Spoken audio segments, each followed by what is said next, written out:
Yeah. We put in work and here's the proof. What you want? I'm making moves, punching in. I'm on it too. I'm in the gym. I'm in the stew. It's hunting season. Where's the food? We push each other daily, level up. Cause that's what brothers do. Clock in.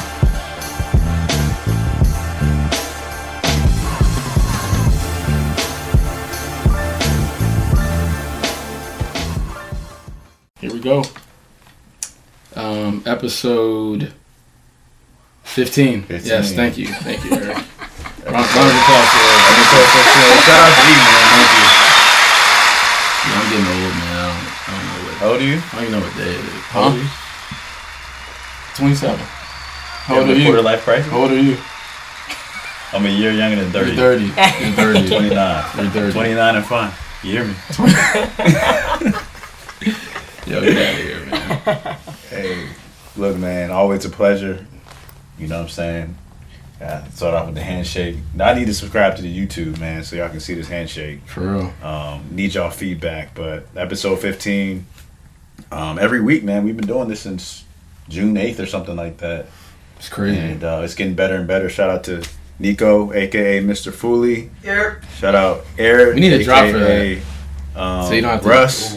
Gressel, Yeah, we need a Europe. We do need a Europe drop. Shout out to. Got a Europe drop, man. Chance said Europe today on Instagram. He did? Yeah, we Shout out need to that. Chance, man. Let's get him on the pod. Yeah, we need Chance on the pod. Let's get it. But co-host here, Marshall Hamilton, Austin Hamilton here. and we have a special guest. Very special. Guest. She's Very like special. family. She's literally family to Nico. But we have Miss Blair Berry here with us. Turn the volume up, man. Put some respect on her name.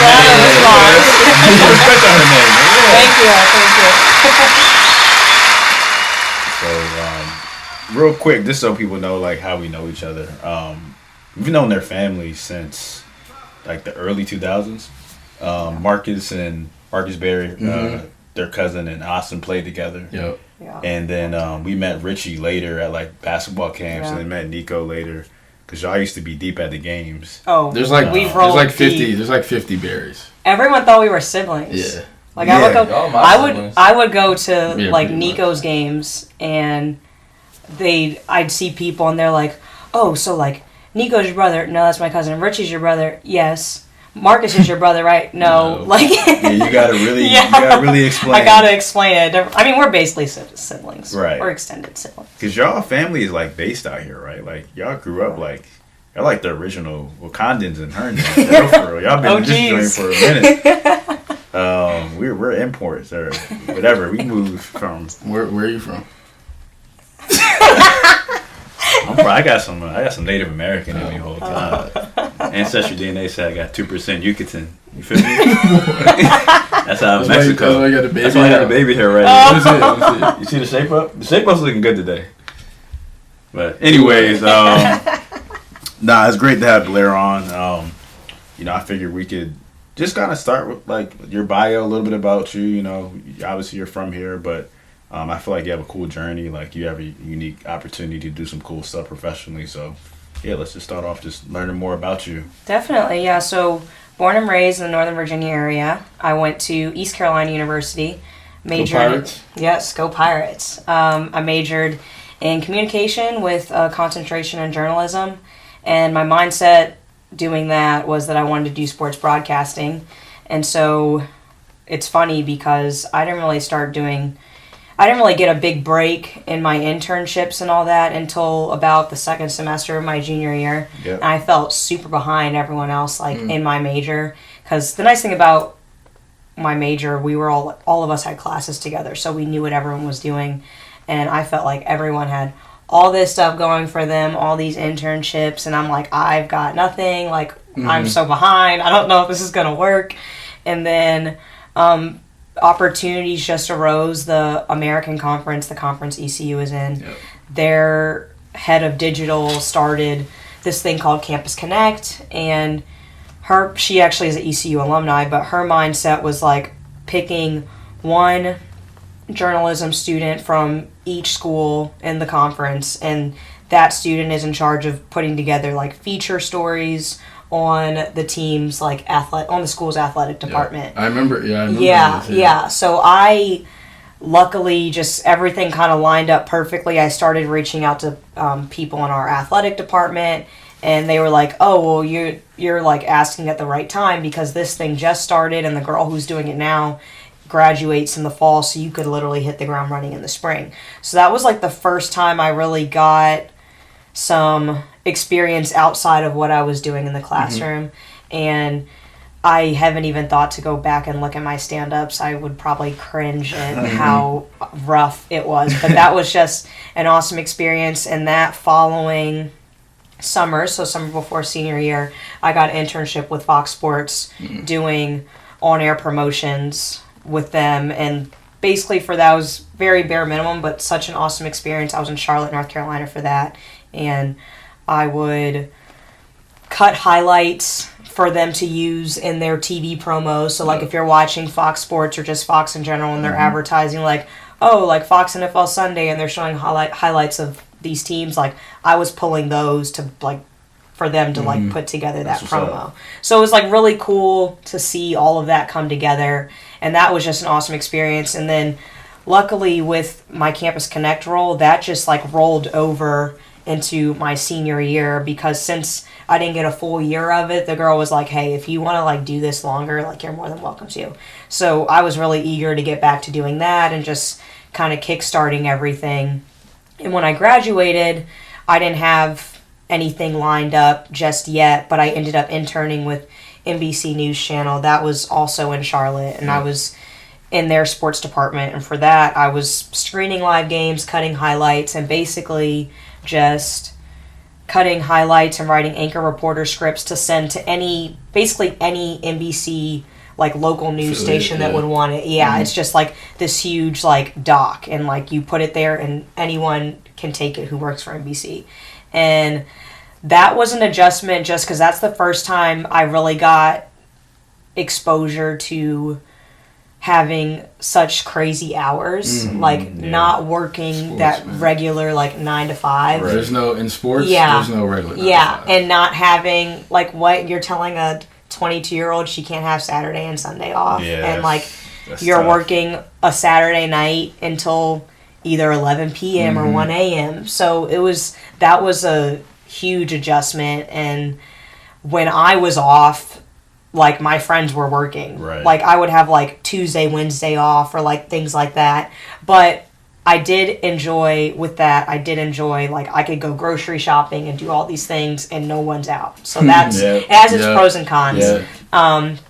And from there I took an internship with Sporting News, and when I left NBC, they were actually gonna offer me a producer job, but I felt that this role with Sporting News could land me more opportunity in the area of what I wanted to do, such as like covering like actual live events, not having to like sit in front of a desk all day and just like watch these games.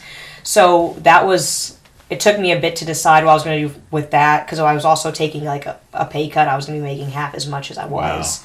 Wow. And I took that opportunity, and it's one of the best like experiences I've had. I don't regret that at all. Like by taking that job, I covered All-Star Weekend when it was in Charlotte in 2019. I did see that on Instagram. That was like in that moment, like all things could have gone wrong, and like life would have been complete, because it was just. Give us some more insight. Some spicy stuff. What was because like that's All-Star Weekend. Yeah, no, and like All-Star Weekend, like every sporting event, like, but All-Star Weekend is one that I look forward to every single year, just to like watch on TV, like All-Star Saturday night, all of that. So I was like, wait, you mean to tell me like I get to like be here? Yeah. And before that, I had like done a good bit of things where like I haven't gotten, like I'm good and I don't get starstruck, but that was one where I was like, what? And then I remember there's this vivid memory of, so for all the events they have going on, if you're like on the losing side, they send like the losing players to this area that's called the mixer, and that's for like the media to talk to them, and then like the winning like team or winning players of whatever competition it was, they send you to like the podium so like everyone can ask you the questions. And I was rushing to, it was I think it was the 3-point shooting contests that whatever contest Jason Tatum won that year. I can't remember if it was skills or 3-point I contest. think it was a skills challenge. Skills? Okay, yeah. I think Joe Harris won the 3-point Yep, contest. that's right. Yeah. That's right. Yeah, so he was going to the His podium. memory's crazy. Like, Yeah, that's why I'm like, what? but it's not even the fact that I remember the person. He remembered Joe Harris. Yeah. Like, nobody will ever remember Joe Harris's 3-point contest. Yeah, he did go off, but no. Yeah, I mean, shout out to Joe Harris. Yeah. No disrespect to you, Joe. Yeah, UVA, Yeah. man. Shout out. keep balling. But so I'm sprinting to the podium to get there because, like, like media scrum is just like absurd. And the same time I'm sprinting to the podium, James Harden is like walking off the court. So we're walking like side by side, and I'm trying to like play my cool, and I'm like, yeah, I'm just trying to get to the podium. And I'm like, I'm walking next to James Harden. That's like crazy. it was wild. And then when I saw LeBron, that was just like unreal. Yeah. Like, and when he's coming out, so on media day for, I think it was media day for like the All-Star game, but like all the players come out and they've got like little podiums set up for everyone, and of course he's like the last one to get to his podium. Right. And he's just like walking out, walking around the building before he goes to the podium, so like entertaining the fans.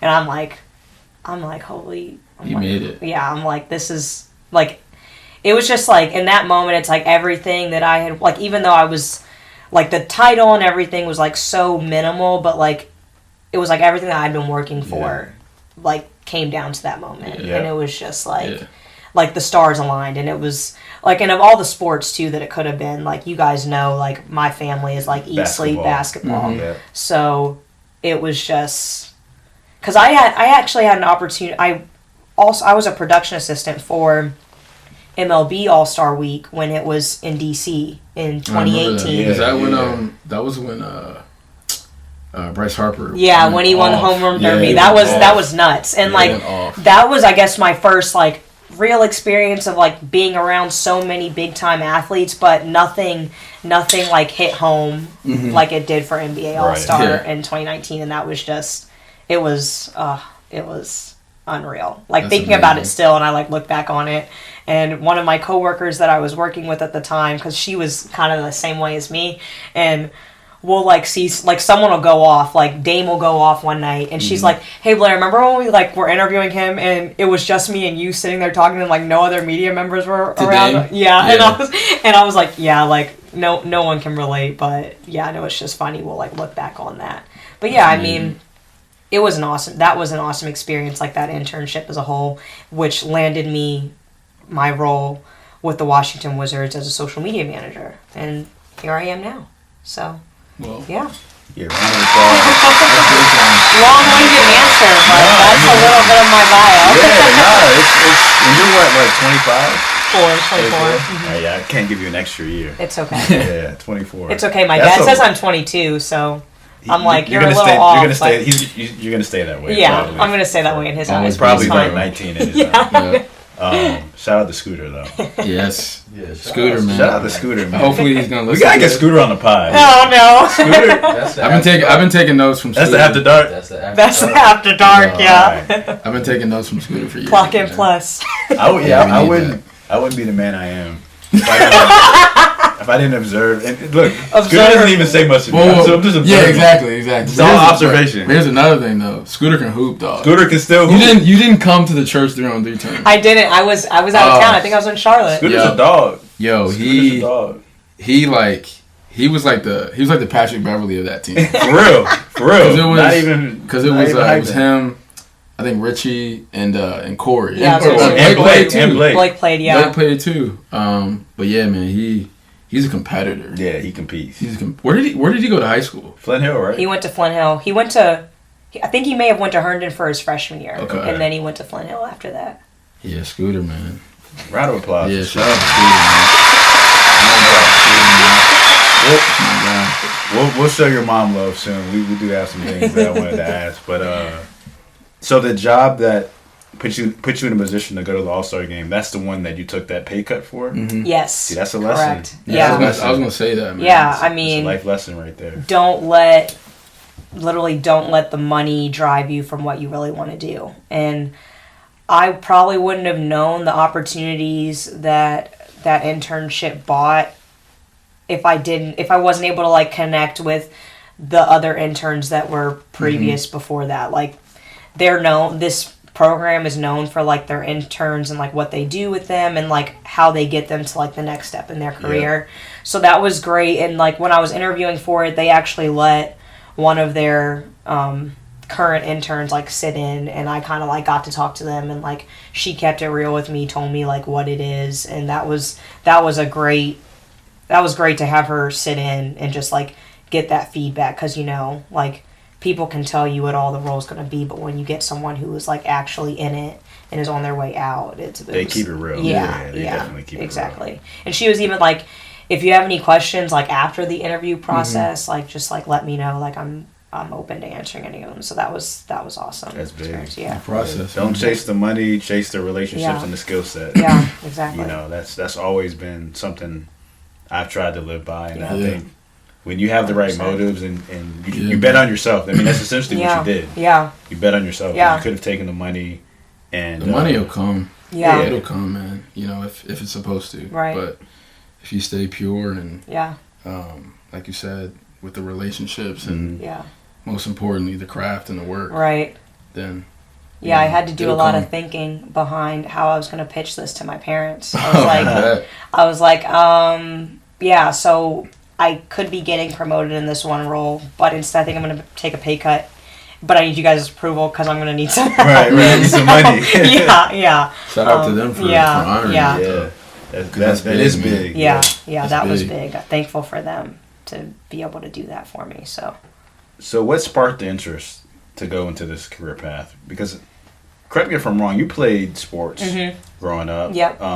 We know more about your siblings and your male cousins, and right. Then, Jacqueline, we know she hooped, but I don't know as much about like your sports background. Yeah. So like, how did that transition from like playing to like I actually want to be involved in the way that you're involved? Right. Yeah. So I played volleyball in middle school. I played basketball.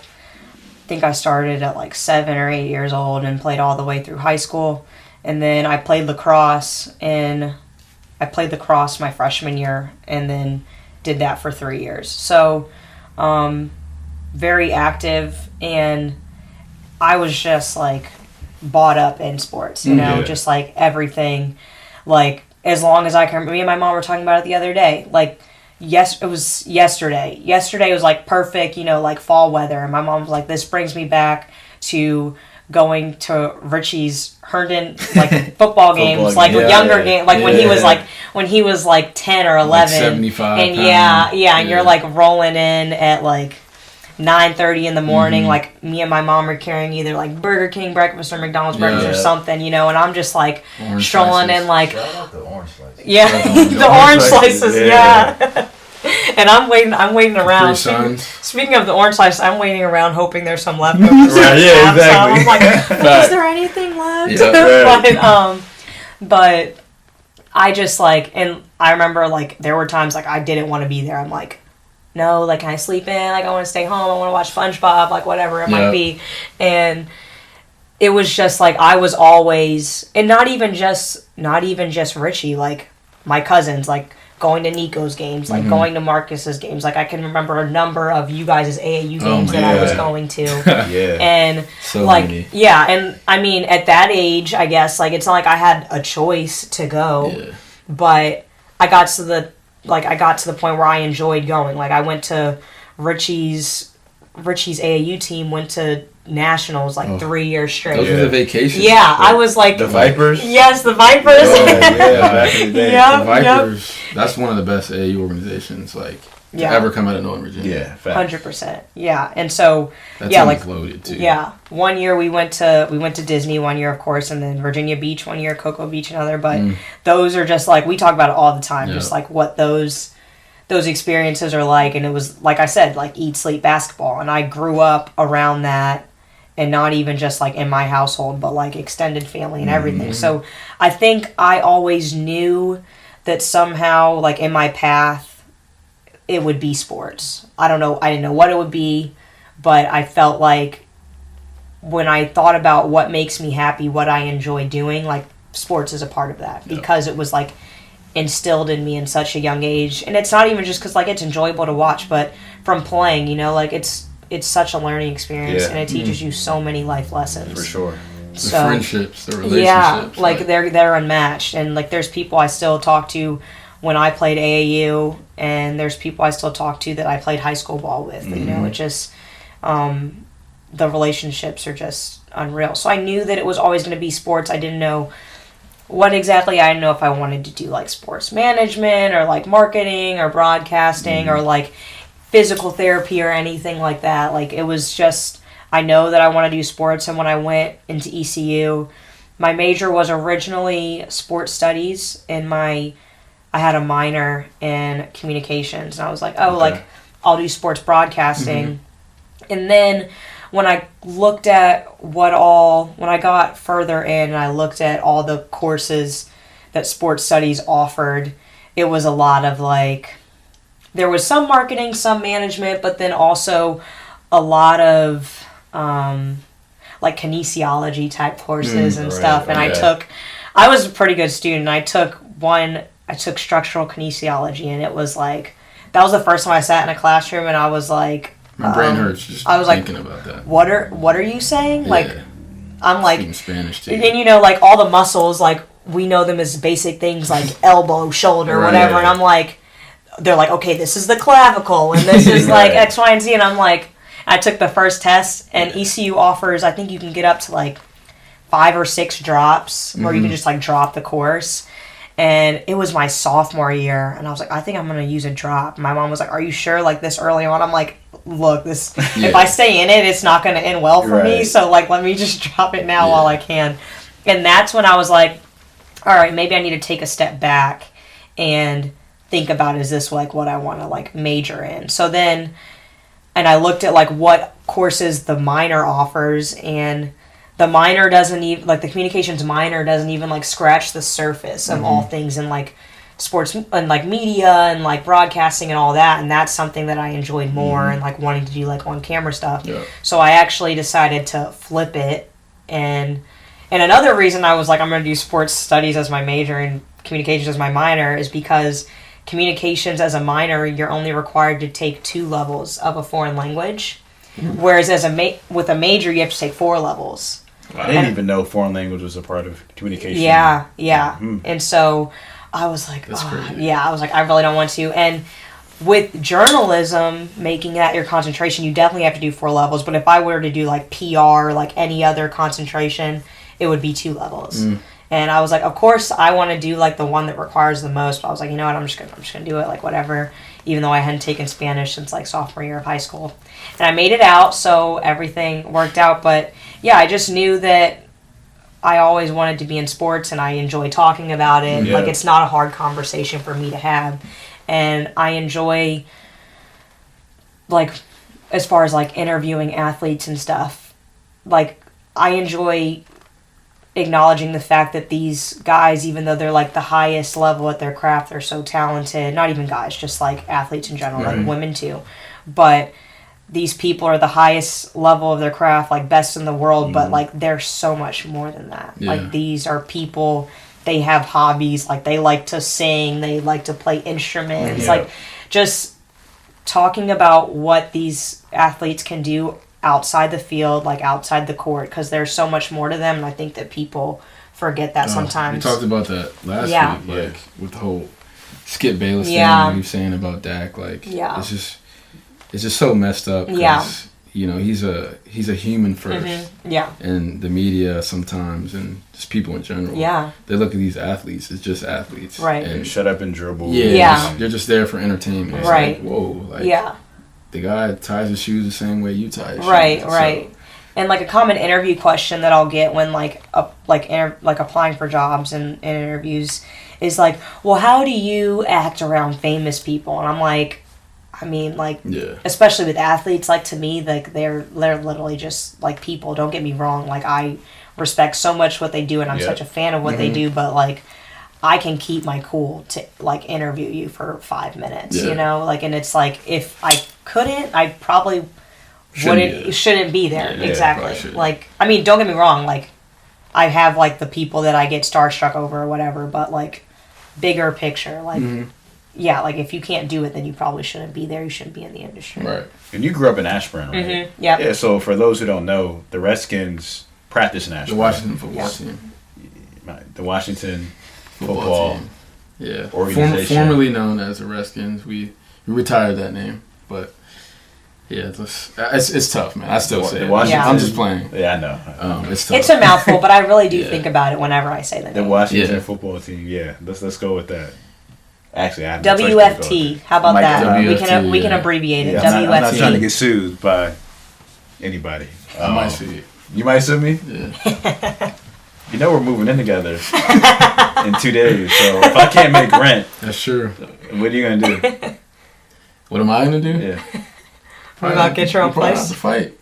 We're gonna have to fight through it. We're due about 3 or 4 fights. Yeah. We're building up. Yeah, we're supposed to race.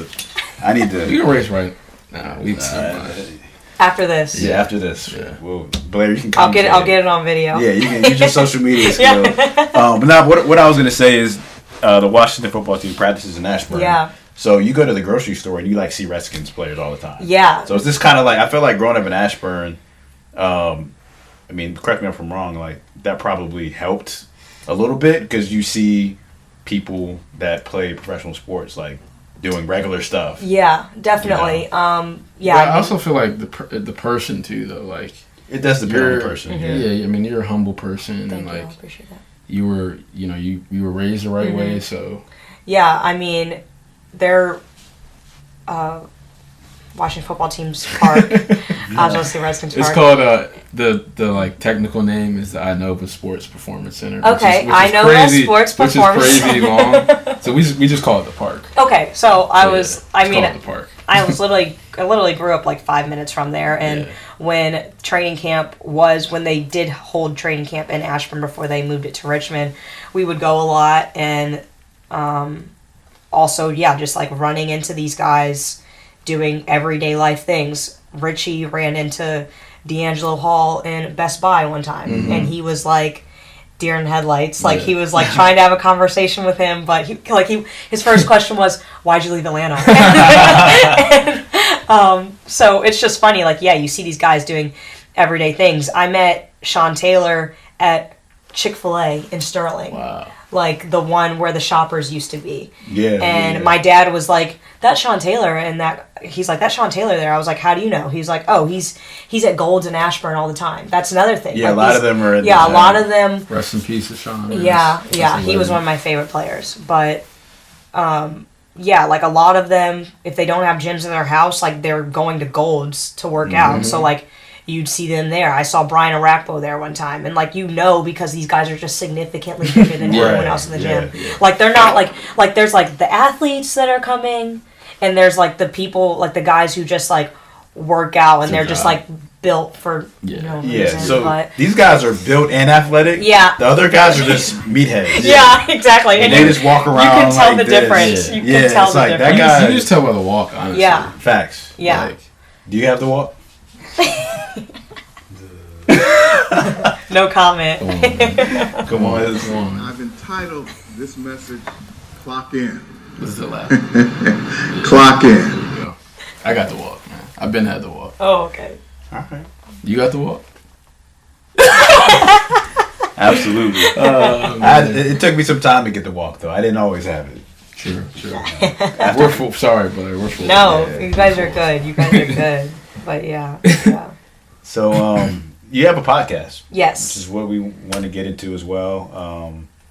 And talk a little bit about like how that came about. Yeah. Like what's kind of like the mission of it, because we're on a podcast where we're always looking to reach different people, and kind of the core message of Clock In is honestly putting in the time and effort and focused into things that you care about, like your craft.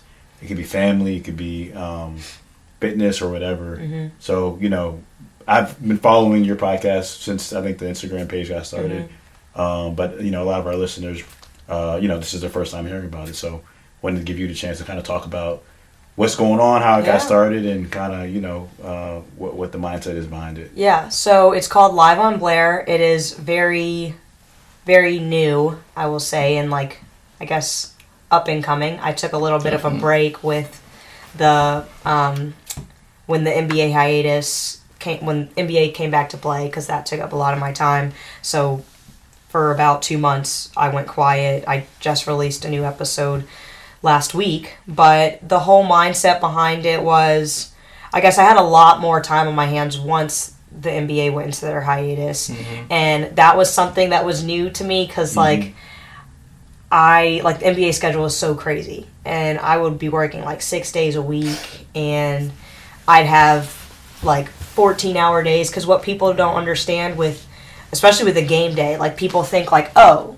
these people will just come in like 2 hours before the game starts and, it's a work day or whatever. Like, no, I'm in there, like I'm in the office at 10 a.m., not only like preparing for game day, but also preparing for the 3 other games we may have this week, because, like they play more than they practice. So that took up a lot of my time, like being in the office on game days easily from like 10 a.m. to like 11 p.m. midnight or whatever it may be.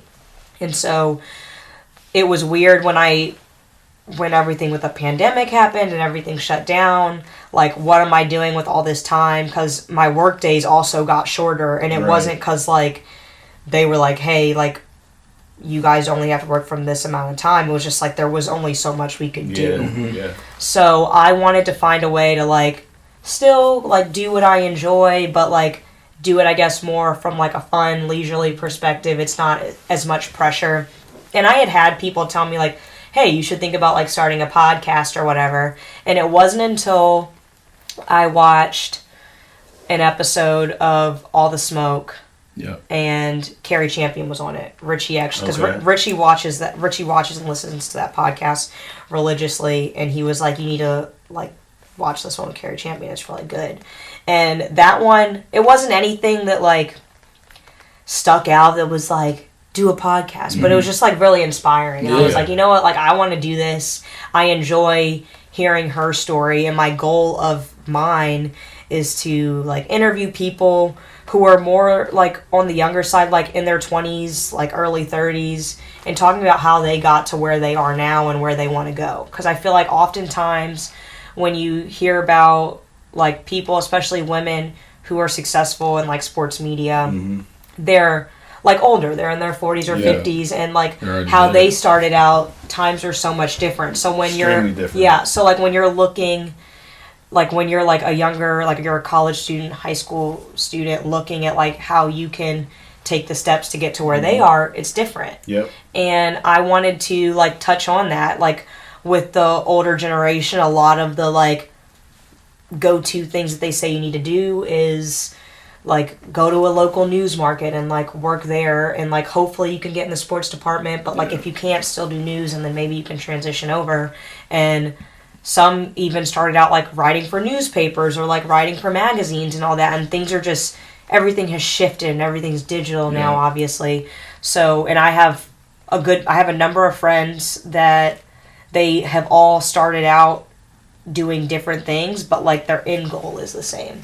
So like I have a friend who, she works for Georgia Athletics doing like digital media stuff for them. I have 2 friends that both work in local news markets, and they're sports reporters. Like one was actually in Charlottesville and another one was in like Alabama. So like getting that perspective of like what it's like going somewhere so foreign where you don't know anyone, and just kind of like basically starting over. And then I also just like wanting to share their stories to shed light on the next generation of people that are coming up, but also like hoping that by even people who are already in the industry, it inspires them to like want to do more, or like if they feel like they're stuck or feel like they're burnt out, how can they get out of that? So that was the goal of that. And I had the idea after watching the All the Smoke podcast, and then I just like hit the ground running and was like ready for my first episode after like 2-3 weeks. Wow. I was like,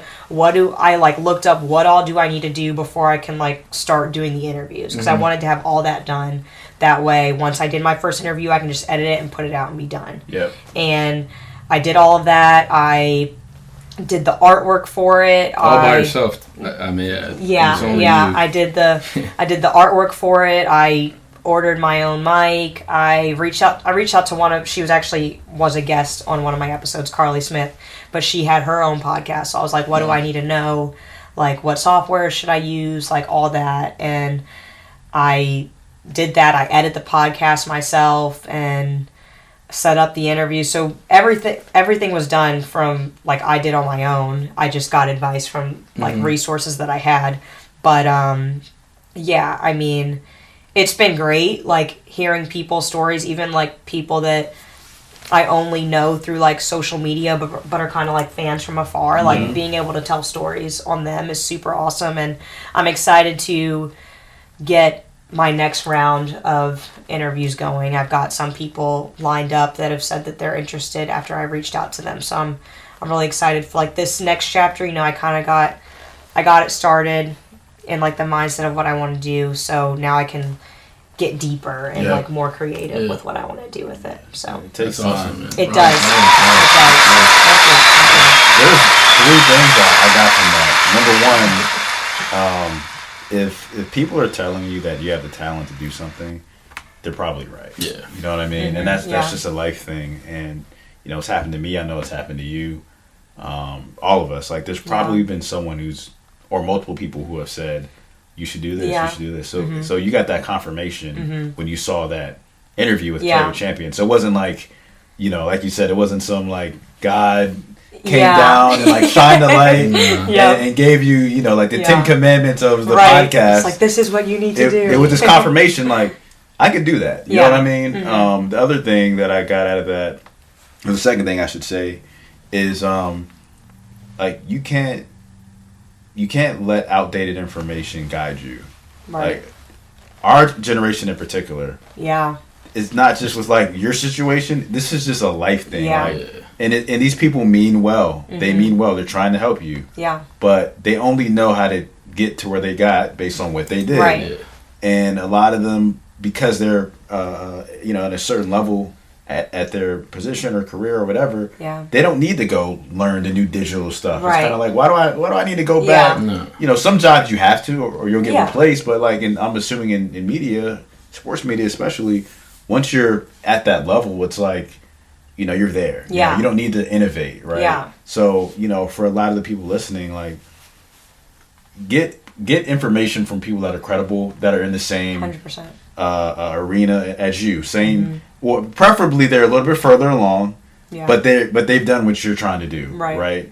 And that actually leads to what I was going to say was my third thing, which is, you know, association. Like, you surrounded yourself around other women who are in the same field, around the same age. Yeah. So I feel like you guys are pushing each other, learning from each other, and you know, we talk about this all the time, like, your team, whether you're doing something together or not, like, everyone has a team. Yeah. You know what I mean? Yeah. You could be doing, you know, 12 different things, but you know, you have a core group of people that you associate with. So, you know, that's going to affect where you get in life, essentially. Yeah. Because, you know, their influence on you and vice versa. So it sounds like you have a good core group of, like, young women that are in the same field that you know, you guys are feeding off each other, which is cool. Yeah, a number of, like, especially from ECU, there's 4 of us, and we all, like, really stuck together because we all wanted to do sports broadcasting, and a lot of our professors, like, which I completely get this, but, like, the students come in and they're like, oh yeah, I want to be a sports reporter, and, like, professors are like, the professors are like not in your face, but, like, behind your back, like, rolling their eyes, like, everyone says that, and so we kind of, like, would stick together because with the projects that we would do in class, our professors would be like, try to stay away from sports, and it was mainly because, like, just, like, getting in touch with the athletic department, like, it's just going to be, like, a nightmare because they're dealing with so many other things. So we all just kind of, like, stuck together from there, and we have a group message and everything, and all of them have been guests on my podcast. So, I mean, that's been awesome. And going off of what you said about, like, taking, like, wisdom from, like, the older generation, I can't tell you how many people, when I was getting ready to graduate, were saying, like, take a job in local news. Like, just do it. And, like, everyone was in my ear about it, and I was very much like, no. Like, I don't want to. Like, I know I can't have my dream job at 22, but, like, that's just something I don't want to do. I think where you want to go. I think there's more opportunity out there now to get to where I want to be than just doing that. And I was a little stubborn about it, but I mean, I think, like, so far it's worked out in my favor. So. Yeah. And one thing I may add, you know, all the positivity that you're doing with your podcast and, you know, just your whole mindset. Mm-hmm. This was all during COVID. Yeah. Like, in the heat of COVID. Yeah. So just talk about, like, how you've kind of used COVID, you know, as an asset, not liability.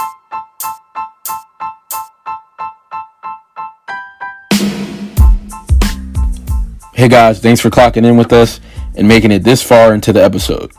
We want to continue these episodes for as long as possible, but we might need your help. If you click on the description on each episode, you'll find a link that reads support this podcast. If you enjoy keeping up with us, click on that link and you can make a monthly donation. All right, you guys hear enough of me talking anyways, so let's get back into the episode.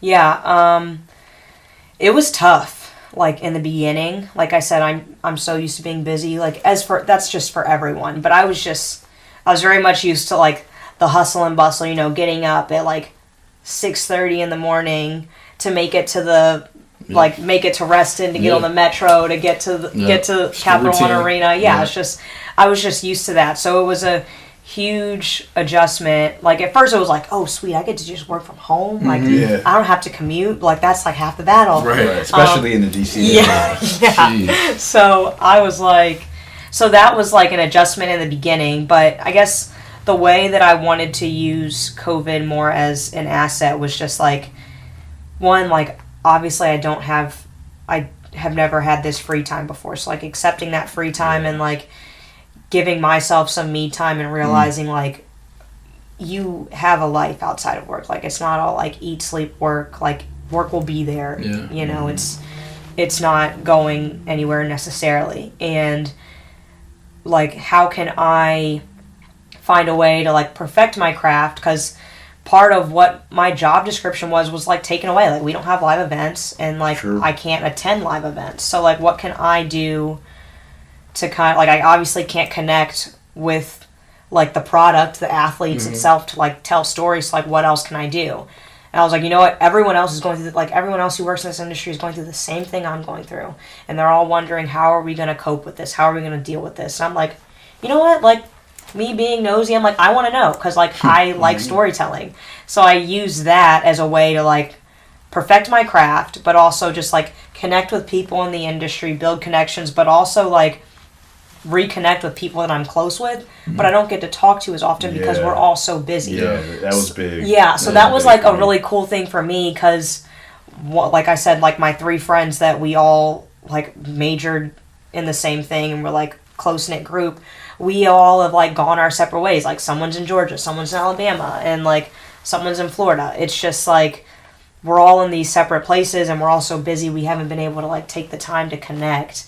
And so when I was, like, interviewing with them, which all my interviews I've had outside of just them, like, have been super conversational and, like, no pressure at all. But, like, with them, it was literally just, like, we were, like, catching up. Like, like, when I called them and told them, like, hey, this is what it's gonna be, like, before we started, just to give them a little background, like, we found ourselves talking for, like, an hour before we actually started. I'm like, all right, we need to carry this over, like, to the podcast. So it's just been an awesome experience to reconnect with people, perfect my craft, and also, like, step out of my comfort zone and do something that, like, I'm not used to doing. Like, everything that I'm doing I know how to do, but it's not something that I've, like, done in depth. Like, I edit video all the time, but like I've never like taken the time to sit down and edit a podcast and think about what the intro and outro music should be, and it's like work. and like think about the artwork, like how important the artwork is, because it's like what people are seeing when they're trying to figure out what to listen to.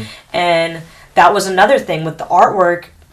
I have a coworker who was like super talented with graphic design and everything. I was like, you know what, I could just like pay her and like she could do it, even though she probably would have done it for free, but I wouldn't have wanted her to do that. But I was talking to my friend Carly, who like has the podcast, and she was like, I just like put it together myself. She was like, I'm not a huge like Photoshop person, but I used Canva, and I was like, I never thought Canva's to clutch. use Canva. Yeah, Canva's clutch. And so I was like, all right, well, like I'm gonna try it out, and it took me a long time to like picture what I wanted, and like when I could just get someone else to do it, and it's gonna take them like 2 hours. I was like, no, I need to do it. And I think when I put out the podcast, like so many people came back to me and was like, this artwork is dope, like I love it. And I was like, thanks. It took me like all day to do it, and like that's not something that I'm used to. Like I'm just so used to like being able to like a video, like I visualize what I want it to be, and I'm like, all right, I'll have this done in like 3-4 hours. I'll come back and revisit it to see if there's any errors or anything I want to tweak. But like that's something that like I'm just so used to doing, and like I can do it no problem, and like that was something different. So that was a little bit of a process for me, but it's another thing that I can add to my skill set with that being said. So well, I respect it, because we started out literally in his room. And then you see our mics. I had no idea. These are heavy duty. I had no idea what I was doing. We needed Neek and Eric to come in and help us out. You gotta humble yourself, man. If we would have tried to do all this on our own. No, it's great. This setup is awesome. 4.5. Remember Lion King 1.5? That's a terrible movie. That is a terrible movie. I've never seen that.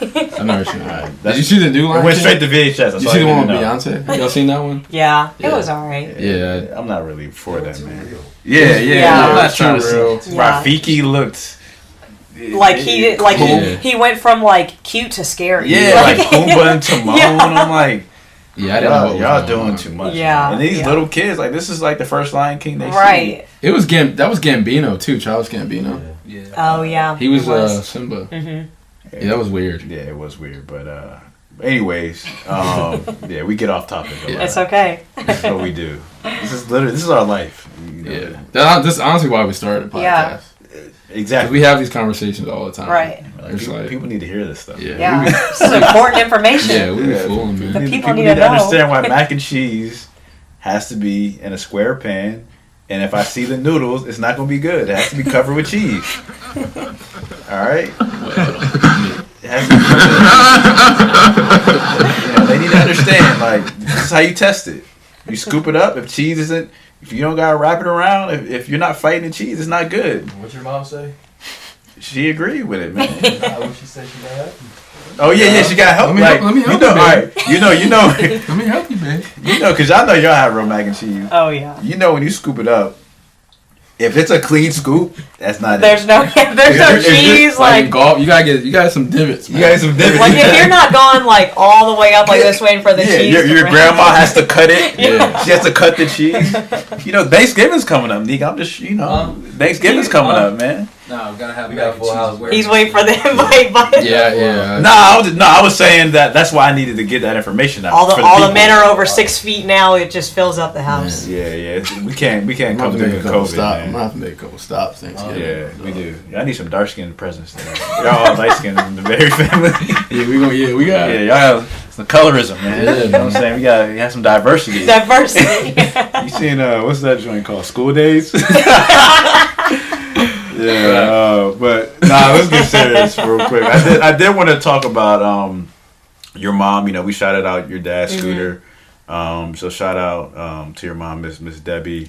It's funny. So I used to work at a company called CEB, and we sold best practice research to executives.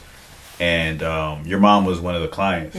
So I remember she wasn't in my territory, but like I remember putting like someone's name in there, and your mom's name came up, and it was her. I guess her maiden name's Pollock. So it was Debbie Pollock Berry, and I'm like, is that So then I went on LinkedIn. I don't know if her LinkedIn name says that too. I think it does. I think it does. Yeah. So then I saw her at the mall at Dulles, and I was like, "Yo, I saw that, UCB." She's like, "Yeah, you guys got a good product. Y'all be blowing me up though." so she's a chief human resource officer. She has been for a lot of big companies, and obviously you have a really good professional path. So wanted to kind of hear you talk about like your mom's a strong black woman in corporate America when things are probably even crazier. So how did she kind of help you through some things, and how has she kind of influenced you to push through? Yeah. It's kind of funny, when my mom was trying to figure out what she wanted to do with her life, she actually wanted to do what I'm doing. Wow. She wanted to do sports broadcasting. That's crazy. Yo, so that's wild. It's like a blessing and a curse, because when I told her I wanted to do that, it's like she's like all hands on deck. Like once she's like, yes, do this, do that, do that. Like she's all for it. And she's also like, she's like living her dream through me. Yeah. So it's very like motivating, and there's some purpose now. Yeah. And like she pushes me more than like anyone, like you guys know my dad, like he's super laid back. He's like, yeah, if you want to do it, like do it. If you don't, like it's okay. Him and Richie are like the same. They're the same person, yeah. And my mom is like, no, like you do this, you do that, and like it's nice because like it pushes me to like want to do these things, and I always know like whatever I do, she's in my corner. And when I'm interviewing for jobs and all that, like I don't like, unless I get a job offer, like I'm not really like updating you on the process, because I'm just like, whatever. And like she's like, oh, you had an interview today? How did it go? Like, well, what are the next steps? Like blah blah blah blah. And she just wants to know, because she wants me to like land, like obviously land on my feet, but like it's as exciting for her as it is for me. So it's really rewarding. And like I said, she pushes me to levels that I never thought I would be in. And when I took that one job that was the pay cut, she was a big like motivator for it. She was like, do it. Like if you like truly think it's going to get you to where you want to be, then do it. And that's awesome, just to have like that support in my corner. And obviously like looking up to her, like you said, like a strong black woman in corporate America and human resources at that. So where most of the employees probably don't look like you. Right. So what it is. Yeah. So I mean, like it's tough, especially now with everything that's going on, and like to see that like thick skin that she has, and like we're all working from home now, so I see like the hours that she's putting in her office. Like I see her in there at 8:30 in the morning, and sometimes not coming out of the office until like 6:30, like 7, whatever it may be, even though we're working from home. So just like her hard work definitely wears off on me. Like there'll be times where I'm in my room, because like my office setup is in my room, and I'm like in there going at it, and my dad's like, oh, she's being Debbie up there today. Like, oh, I can't talk to her today because she's got this meeting or that meeting, and like she's just in the zone. Like we've got another Debbie in the house, so it's funny. So I guess like a lot of her work ethic has carried over into me, and it's like I said, it's motivating because she wanted to do what I'm doing. So yeah. Did you always know that? No, so I didn't always know that I wanted to do that, and I think it just kind of like, I probably didn't know until I got to college. Yeah. And that was another thing. People were telling me, I could see you doing like sports broadcasting or something. You have the voice for it, you have the personality, and I'm like sitting here like, well, like I don't even know what I want to do. You're so like 98% of college. I just graduated. Yeah, like I'm like I'll figure it out, and then I didn't really like I kept the major and everything, like, but I didn't really like know for sure this is what I want to do until I finally got into my major courses, and I went into a classroom at ECU that's set up literally like a green room, and they've got like computers on one side, and then they've got like the whole like newsroom studio set up, and I was like, oh, this is different. Like this isn't like your normal classroom with like the projector and just chairs and like a huge lecture hall. Like it's very hands-on. So once I finally got in a course like that, I was like, okay, like now I like really know. Which thank goodness I did, because that would not have been good for my pocket if I wanted to change again. So did you know that your mom always wanted to do what you did before you started doing it, or did you find out after you said I want to pursue that? I had definitely like heard her mention it in like passing, but I never like it never really processed to me until I actually like was like, this is what I want to do. And she's like, oh, well, you know, like that's what I wanted to do and all of that. But like she would like, I would hear her say it to people in passing, like when they were like, oh, like what'd you major in and all that. But it never really sunk in until I actually was like, yeah, I want to do this. But yeah. It's crazy. Yeah, man. I know. The way God works. Yeah, it's wild. It is. I mean, his timing is perfect. Yeah. Honestly, we talked about this last episode, how like moms will think things into existence. Yes, 100%. She was probably claiming that for you. Yeah, probably. You know, like, probably. Because, they got powers that are or they're like, you're supernatural. Yeah, they're like, this is going to happen to you. Yeah. Like, they like say it and you're like, no, it's not. Yeah. Like, when I got my job at the Wizard, she was like, oh, you're going to get it. I'm like, no, I'm not. Like, I was like, first of all, I don't even have like the experience level that they said. I just applied to apply. And she was like, no, you're going to get it. And like when I would move along in the process, she's like, no, you're going to get it. I'm like, okay, Mom. Like, whatever.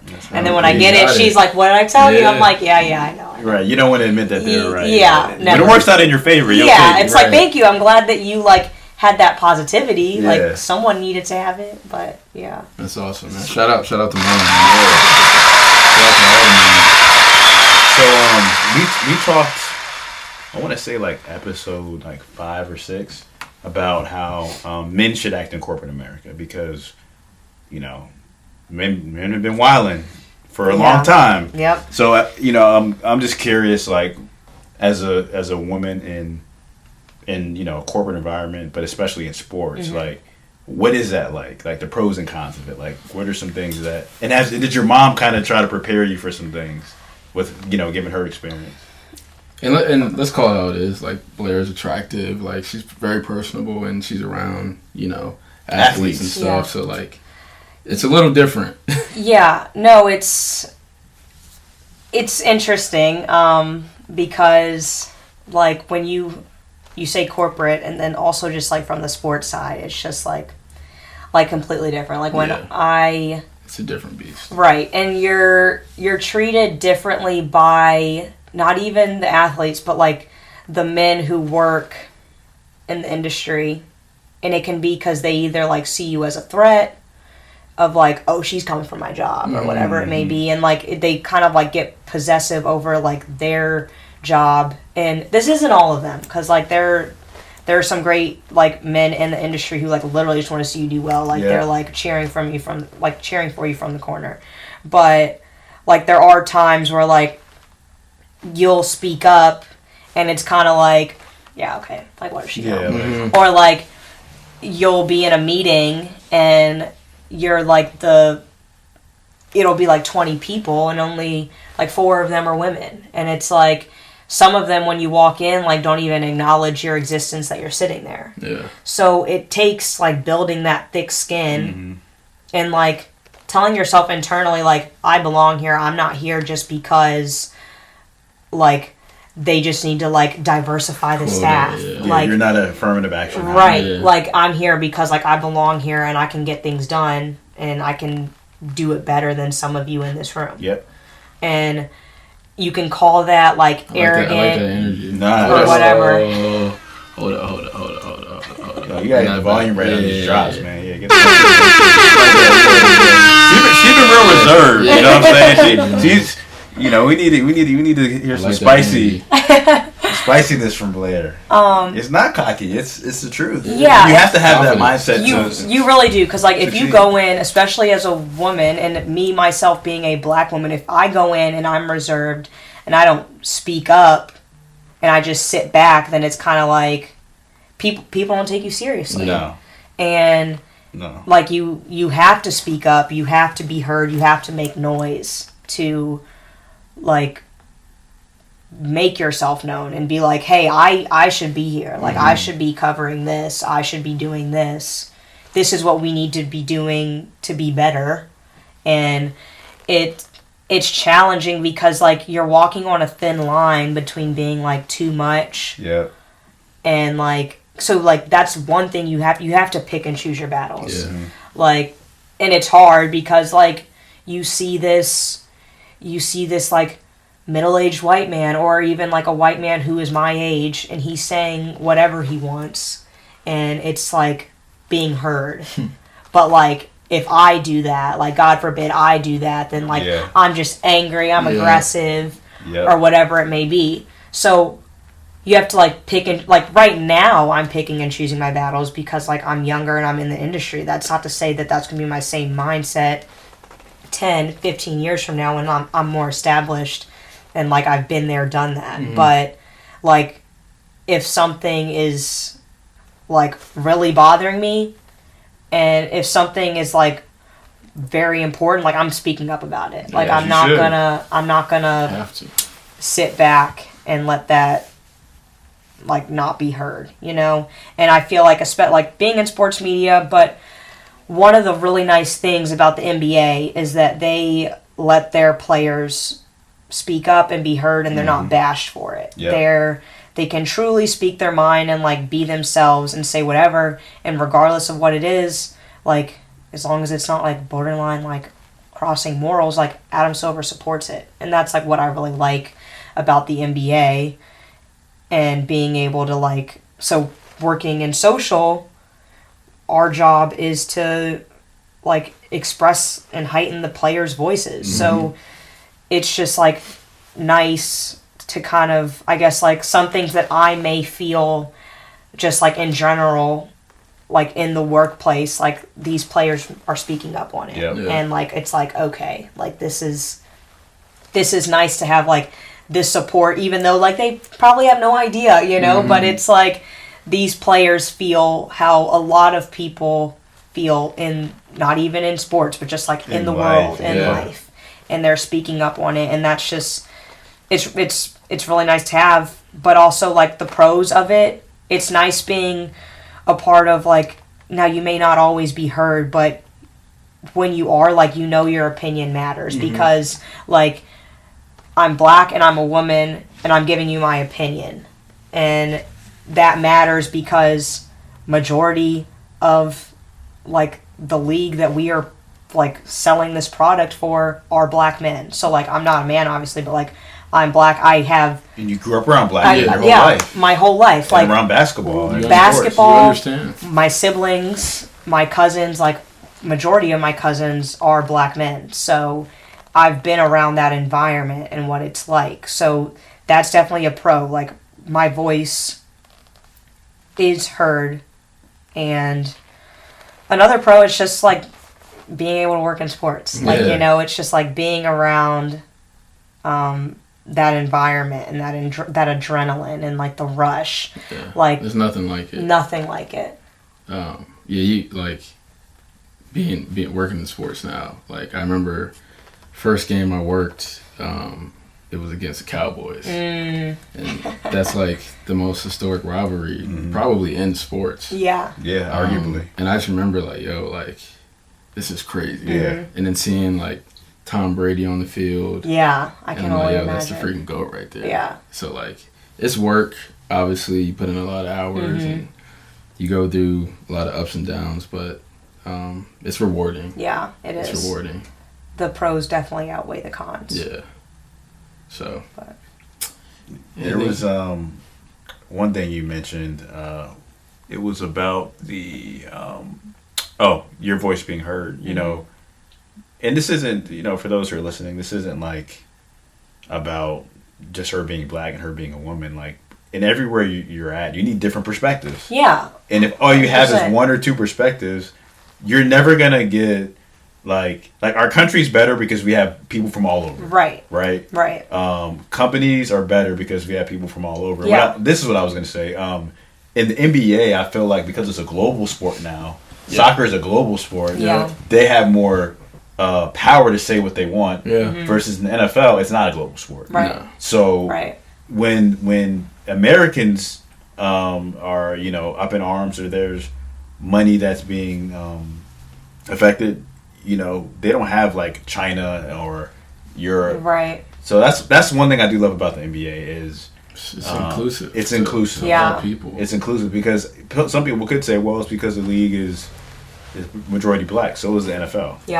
NFL, the players are majority black. Exactly. The in NBA and NFL, the players or the owners are majority white. Right.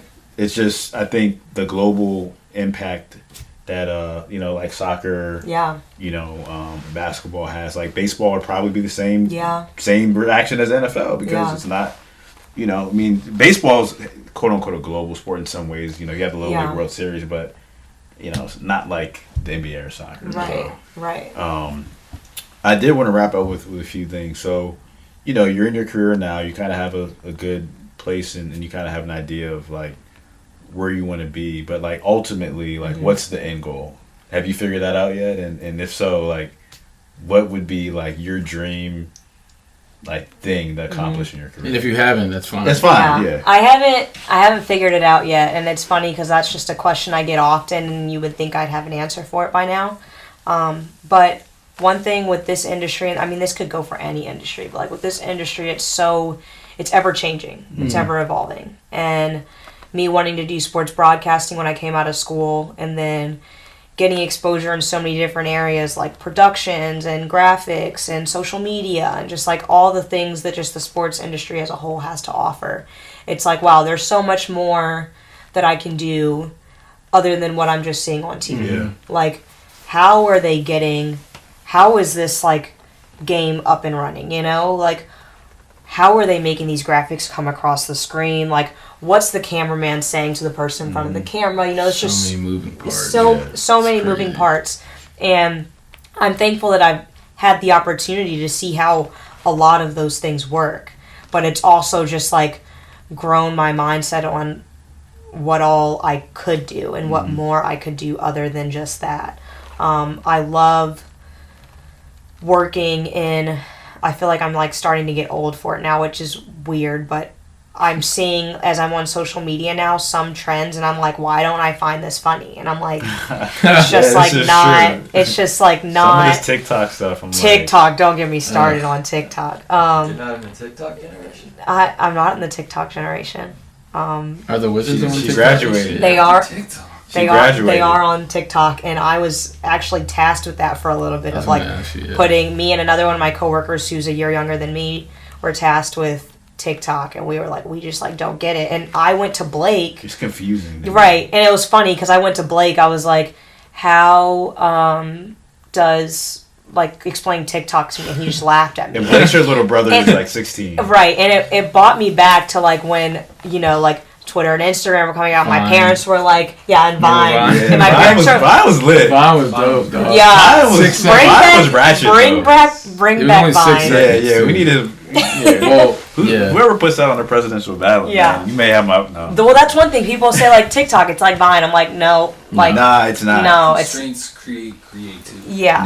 And so, that was nice. It brought me back to when...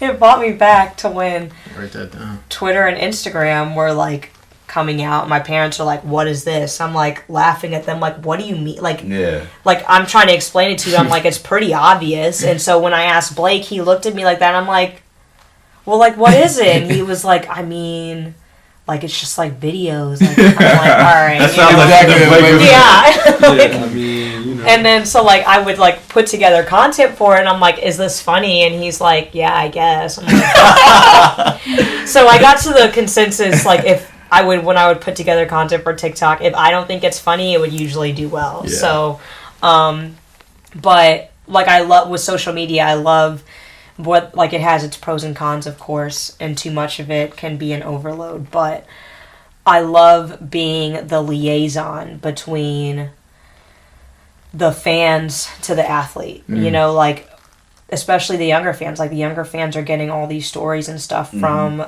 the players' accounts and the social media, like the team accounts. So it's cool to be that liaison and have to tell a story also in like such a short amount of time and short words, because like attention spans are so small. So it's really challenging, but it's a challenge that I enjoy. Like right now, if you were to like ask me what would be like super cool, if I could do like sit down one-on-one like feature type interviews with players and share them on social platforms, that would be like awesome for me. Like sitting down with, let me think. I was going to ask you, if you could interview anybody, dead or alive, who would you want to interview? Did you steal this from me? I didn't. Okay. Maybe I did. Is this one of your podcasts? It's one of my podcasts. It's something similar. It's not that exact question, but I tuned into the one with the stage. That's hard, and I should know. I don't know if it would be someone in sports, honestly. It doesn't have to be sports. Yeah, actually, Kobe Bryant would definitely be one, just because he was just very... He's a Renaissance man. Like, he spoke like 6 different languages. Yeah. He wrote multiple books and got an Oscar for it. And, I think there was so much more that he was, like, on his way for doing. He was a huge advocate for the WNBA and, like, that game itself. And just, like, hearing, like... Honestly, just like hearing what goes on in his mind from a day-to-day basis. His mindset was different. But also Michelle Obama. I think that she is like That's Michelle Obama calling right now. I heard that phone ringing. We got to get her on the podcast. Yeah, we got to get Michelle on the pod. We got to start her own pod too. I know. Yeah, we're competition now. So. Yeah. I like my chances. I like my chances against Michelle too. But bet on yourself, man. She was so much more than the first lady. Like, and I think we're truly starting to see like more of who she is now that like she has the platform. And I read her book. I don't know if you guys watched her like little documentary Becoming, about the book. It's just like she's so much more than what we saw, than what her speeches were, than much more than, promoting like children to exercise and eat healthy and all these things. It's just so much more than like her first lady duties. So those are 2 people I think. I feel like that's gonna happen, Blair. I can see that happening. Like you getting a chance to sit down and talk with her. Seriously, if I did, like. I can tell your mom. I'm claiming it. Yeah, tell your mom that that's what you want to do. Yeah, and she'll speak in a. She'll have a dream about it or something. And it's gonna happen. And then give me a shout out when it happens. Yeah. I need some All-Star game tickets too. I'll see what I can do. Dream up some tickets. Mac and cheese. Now the last thing I wanted to ask you, and then we'll wrap up with the clock and MVP of the week. Oh, nice. Is just advice for any woman that's pursuing whatever, like their corporate goal. It could be anything that they're going after. It doesn't have to necessarily be. It could be relationship advice. Relationship, like anything. Anything. Yeah, like we're gonna get personal. You like. Come on, man. That's a set of Rico moment. Yeah, I'm not. Nah, don't play the drop. Not today. But not like your story. Like you're really clocked in. Like you're still clocking in. Amount of hours that you have to work. Like in a regular season, not like during COVID. It's not normal. That's a lot of, and for a 22-year-old to not have Saturdays and Sundays, it's hard. And your liver in your pockets, thank you, probably. Yeah. I don't know if you're out there like that, but anyway, most 22-year-olds, I'm gonna put you on blast. Okay. She doesn't drink alcohol, Mrs. Berry and Scooter. Yeah. Definitely not. She just goes to church, drinks communion, and reads the Bible, and drinks water, and does work, and tea and coffee. Yeah, man. That's what coffee's the closest. Never mind. But nah, like all jokes aside, you're in a career where you have to clock in, and even before you got your big break, like you were determined, right? Yeah. And now that you're there, you're not happy to be there. Like you're like, nah, like there's more I can do. Like I want my voice to be heard. So. Just any advice for women in general that are trying to pursue something. Yeah. Like what would you tell them based on your story? Oh, a couple things. Pick and choose your battles and make sure that your voice is heard. Make, like I said earlier, like make noise because like it's important and people hear you, they see you, and they're like, all right, like she means business. And another thing is like, don't let anyone tell you can't do something or that you should like try something else or try this. Like the amount of people that were like, you should like, there's so much more to the industry than sports broadcasting. Like, yeah, they were right, but like, don't tell someone that. Like, find that out yourself. And like, if you still want to do that, then still do that. Like, don't let someone else tell you that, like, you can't or you shouldn't or you should try something else. Like, your dream is your dream, and it's no one's right to take that away from you. Facts. Big facts. Let's see. Build as many connections as possible. A number of my jobs I got just by my skill set and my talent. I'm not saying, like, I belonged in every single job that I had, so I'm not going to say that I didn't. But there's also some where I at least had, like, for example, my job with the Wizards when I was interviewing for it, one of the guys that works in the digital department interned at Sporting News with Sporting News' NBA editor that I was working under. Wow. So it was like a great reference for me because they were like really good friends. And so it wasn't like, I didn't need that because I had like 2 other interviews before I even got to that guy, but it was like a nice little like nudge in the door. And then when I got my job with Fox Sports, I was an ECU ambassador, and one of my really good friends in the organization, his dad had worked for